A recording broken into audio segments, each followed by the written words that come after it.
दोस्तों कक्षा 12 में पढ़ने वाली एक छात्रा जो कि उत्तर प्रदेश का एक जिला है मुरादाबाद मुरादाबाद के कुंदर थाने के एक गांव की रहने वाली लड़की थी। 18 मार्च 2022 को वह होली का पर्व मना करके जो है अपने घर पर आती है और घर पर नहाने लगती है। इसी बीच उसके घर में 3 गुंडे घुस आते हैं और उसके नहाते वक्त का वीडियो बना लेते हैं और फोटो खींच लेते हैं। दोस्तों वह लड़की बहुत ही परेशान हो जाती है, बहुत ही घबरा जाती है। वह घर पर आकर के अपने माता पिता को यह सब बात बताती है तो उसके पिता जो है एफआईआर दर्ज कराने का फैसला कर लेते हैं। वह थाने को जाते हैं और एफआईआर दर्ज कराने की मांग करते हैं, लेकिन इस थाने में तैनात दरोगा जिसका नाम होता है ललित चौधरी इस पूरे मामले को सुनता जरूर है, लेकिन महज शांति भंग धाराओं का मुकदमा दर्ज करके जिम्मेदारी से इतिश्री कर लेता है। ऐसा बताया जाता है कि इस घटना के बाद उस लड़की ने अपने जीवन की लीला को हमेशा हमेशा के लिए समाप्त कर लिया, लेकिन इसके बावजूद भी उस दरोगा ने इस घटना से कोई भी सबक नहीं लिया और इसके बाद में उसने भविष्य में एक ऐसी घटना भी की जिसको लेकर उत्तर प्रदेश की पूरी पुलिस जहां जहां तक यह बात पहुंच रही है, उस दरोगा की जब बात सुनते हैं तो सारे पुलिस वाले थू थू करने लगते हैं, क्योंकि उसने जो कांड किया था वह वाकई में अपने आप में बहुत ही ज्यादा शर्मनाक था। तो आज की कहानी उसी दरोगा की है जो दूसरी बार अपना मुंह छुपा करके सीधा पीलीभीत भाग गया है। दोस्तों यह कहानी बहुत ही रोमांचकारी और बहुत ही सस्पेंस भरी है। वीडियो को पूरा देखें और कहानी को समय निकाल करके सुनें। उत्तर प्रदेश का एक जिला है अमरोहा। दरअसल बात कर रहा हूँ 3 जनवरी 2024 की।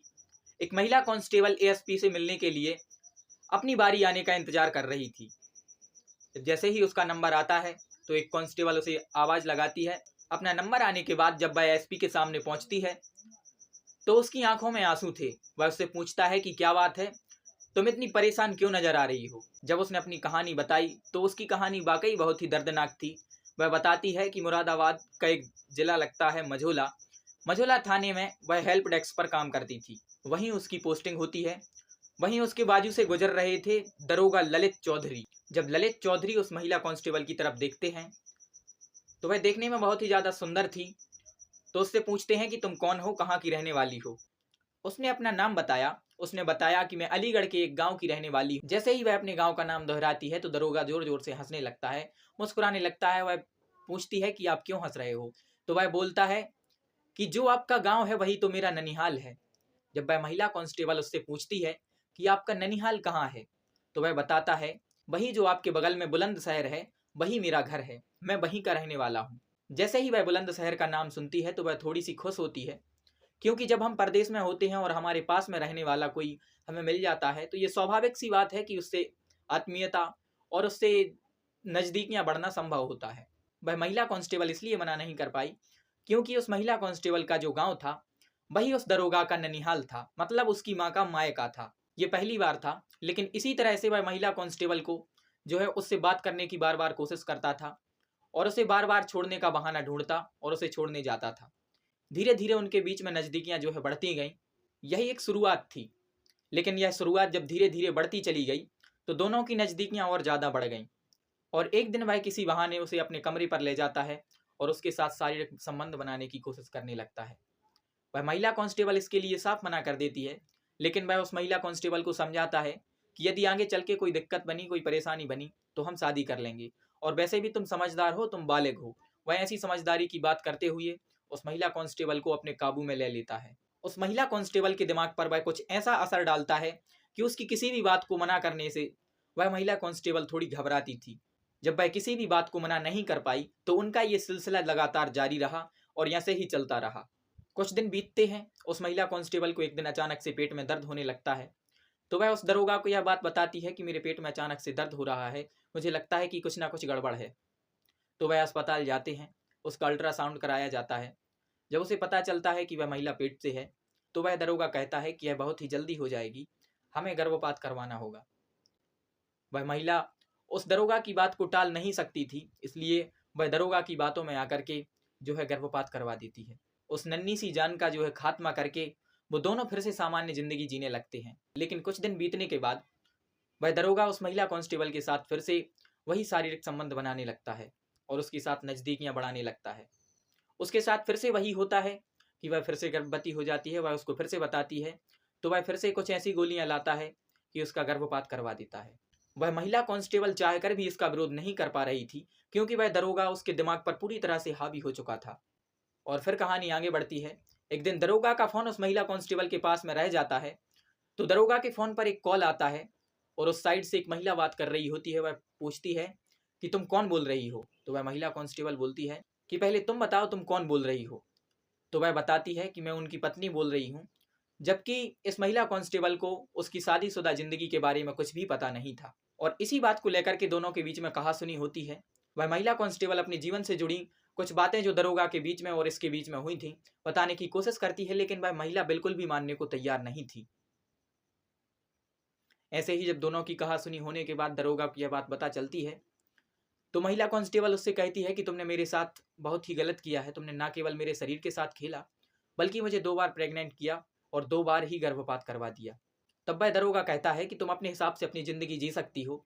तो वह महिला कांस्टेबल भी कहती है कि मैं अपनी ज़िंदगी अपने हिसाब से जीऊँगी, मुझे कोई फ़र्क नहीं पड़ता कि तुम क्या कर रहे हो अब और तुम्हारी ज़िंदगी में क्या हो रहा है। वह महिला कांस्टेबल अपने घर जाती है, अलीगढ़ जाती है और अपने घर वालों से जो है शादी की बात कराती है और उसकी कुल मिलाकर के शादी तय हो जाती है। और फिर उस महिला कांस्टेबल की जो है शादी हो जाती है। वह शादी के बाद वापस अपनी ड्यूटी पर जाती है। तो जब वह दरोगा उसको मिलता है और दरोगा को यह बात पता चलती है, तो वह उसे एक कमरे में ले जा करके बहुत ही ज़्यादा मारपीट करता है और कहता है कि तुम्हारी हिम्मत कैसे हुई कि तुमने बिना मेरी मर्जी के किसी और से शादी कर ली। तब वह महिला कांस्टेबल कहती है कि तुम तो शादीशुदा हो, तुम अपनी ज़िंदगी में खुश रहो और मुझे भी खुश रहने दो। तब वह दरोगा बोलता है कि कम से कम तुमने एक बार तो मुझसे पूछा होता कि मैं शादी कर रही हूँ। तब वह महिला कांस्टेबल कहती है कि तुम्हें बताने से क्या फ़र्क पड़ता है, तुम तो पहले से शादीशुदा हो। तब वह दरोगा कहता है कि हो सकता था कि मैं भी तुमसे शादी कर लेता, और साथ ही कहता है कि अगर तुम्हारी अभी भी मर्जी है तो मैं तुमसे शादी करना चाहता हूँ। जैसे ही वह महिला कांस्टेबल यह बात सुनती है तो बड़े आश्चर्य में पड़ जाती है। वह सोचने पर मजबूर हो जाती है और जब वह दरोगा ऐसी बात कर देता है तो दोनों के बीच में फिर से फिजिकल रिलेशनशिप बनने शुरू हो जाते हैं। दरअसल यह बात है 19 दिसंबर 2023 की, जब उसके पेट में फिर से दर्द होना शुरू हो जाता है। तब वह अपना चेकअप कराती है और उसे पता चलता है कि वह एक बार फिर से प्रेग्नेंट हो चुकी है। तब वह दरोगा को बताती है कि मैं तीसरी बार फिर से प्रेग्नेंट हो चुकी हूँ, अब मैं करूँ तो क्या करूँ। तब वह दरोगा कहता है कि जैसा तुमने पहली और दूसरी बार किया है, सेम वैसा ही तीसरी बार भी करना होगा। तब वह मना कर देती है कि मैं इस बार गर्भपात नहीं करूँगी और कहती है कि तुम इस बार मुझे फोर्स मत करना, मेरे ऊपर दबाव मत डालना, मैं इस बार गर्भपात नहीं करवाने वाली। तब वह दरोगा उसे धमकी देता है कि अगर तुमने गर्भपात नहीं करवाया तो तुम्हारे जो फोटोज़ हैं, तुम्हारे वीडियोज़ हैं, मैं उनको सोशल मीडिया पर अपलोड कर दूंगा, तुम्हें बदनाम कर दूंगा। महिला कांस्टेबल परेशान हो जाती है। वह सोच रही थी कि करूं तो क्या करूं। तब वह महिला कांस्टेबल कहती है कि ठीक है, मैं उच्च अधिकारियों से तुम्हारी शिकायत करूंगी और तुम्हें जो करना है तुम वह करो और मुझे जो करना है वह मैं करूंगी। वह कहती है कि मैं उच्च अधिकारियों से तुम्हारी शिकायत करूंगी कि तुम मुझे बार बार परेशान करते हो, तुमने मेरे साथ 3 बार जो है बहुत ही गंदा काम किया। तब वह दरोगा थोड़ा सा घबरा जाता है, थोड़ा सा परेशान हो जाता है। जब वह इस प्रकार की बात सुनता है तो वह सीधा मुरादाबाद से अमरोहा आता है और अमरोहा आने के बाद उसके साथ खूब मारपीट करता है, उसे खूब मारता है और मारपीट करने के बाद वह आराम से मुरादाबाद निकल जाता है। अब इस बारे में इस महिला कांस्टेबल को सोचने में बहुत ही ज़्यादा वक्त लग जाता है, क्योंकि वह निरंतर उलझनों में उलझती जा रही थी। वह महिला कांस्टेबल बहुत ही ज़्यादा परेशान हो रही थी। वह सोच रही थी कि वह उत्तर प्रदेश पुलिस में आई तो थी महिलाओं की रक्षा करने के लिए, लेकिन वह खुद इन अपराधों का शिकार हो रही है। जब वह इन सब चीज़ों से परेशान होकर के थक हार के बैठ जाती है, तब उसके साथी कहते हैं कि तुम्हारे जो जिले के एसपी हैं, यानी कि कुंवर अनुपम सिंह, वह बहुत ही अच्छे अधिकारी हैं, तुम्हें जाकर के उनसे यह पूरी कहानी बतानी चाहिए और वह जरूर तुम्हारी इस कहानी की सुनवाई करेंगे और तुम्हें न्याय दिलाएंगे। जबकि वह महिला कांस्टेबल कहती है कि अमरोहा में जितने उच्च अधिकारी हैं, मैं उनसे बात कर चुकी हूँ, लेकिन कोई भी फायदा नहीं हुआ है। तो वह कुंवर अनुपम सिंह से बात करने के लिए, अपनी कहानी बताने के लिए उनसे भी झिझक रही थी और अपने दोस्तों को साफ मना कर देती है कि मैं अब उनके पास नहीं जाऊंगी, मेरे पास अब कोई भी रास्ता नहीं बचा है। तब उसके साथी जो है उस पर दबाव बनाते हैं और उससे कहते हैं कि तुम्हें एसपी से बात करनी ही चाहिए और तुम्हें वहां जाना ही पड़ेगा। तब वह 3 जनवरी 2024 को एसपी के पास जाती है।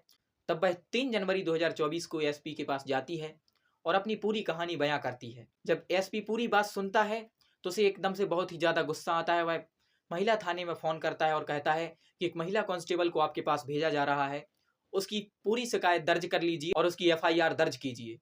उस महिला कांस्टेबल की पूरी शिकायत दर्ज होने के बाद एसपी उस महिला कांस्टेबल की पूरी शिकायत दर्ज होने के बाद दरोगा, दरोगा के भाई और दरोगा की पत्नी तीनों को पुलिस कस्टडी में रख लिया जाता है। अंत में आपसे एक छोटी सी गुजारिश, अगर आपने हमारे चैनल को सब्सक्राइब नहीं किया है तो प्लीज़ हमारे चैनल को सब्सक्राइब करें ताकि हमारा हौसला जो है वह और भी बढ़ता रहे। धन्यवाद।